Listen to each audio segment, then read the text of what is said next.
अस्सलाम वालेकुम। ये छोटी सी वीडियो आपके हेल्प के लिए कि किस तरीके से जो है वो आप HP लैपटॉप को किसी एंड्रॉयड टीवी या ऐसे मॉडर्न टीवी के अंदर जिसके अंदर के मीराकास्ट या स्क्रीन मिररिंग की फैसिलिटी मौजूद है, उससे आप किसी लैपटॉप को किस तरह से कनेक्ट कर सकते हैं। इसका जो तरीक़ाकार है वो बहुत ही सिंपल है और वो कुछ इस तरीके से कि अगर आप फिर से देखें कि अगर आप जो है वो ये कर्सर को बिल्कुल एक्सट्रीम राइट लोअर कॉर्नर पे लेके जाएं तो यहाँ पे आप देख सकते हैं कि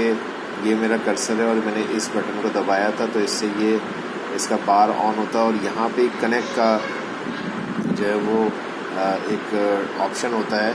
और ये कनेक्ट जैसे ही आप करेंगे तो इसके अंदर एक और फर्दर जो है वो खुल जाता है ऑप्शन, जिसके अंदर साइड बार के अंदर आपके पास ऑप्शन आ रहा होता है। ये टीवी जो इस वक्त आपको नज़र आ रहा है ये ब्रेविया KDL 60 इंचेस का सोनी का टीवी है और ये देखिए आप इसके अंदर आ रहा है। अब मैं इसको क्लिक करता हूँ, जैसे ही मैं इसको क्लिक करूँगा तो आप ये देखिए कि ये देखिए आप ये ख़ुद ब खुद जो है वो वहाँ पे उसने उसको पिक कर लिया है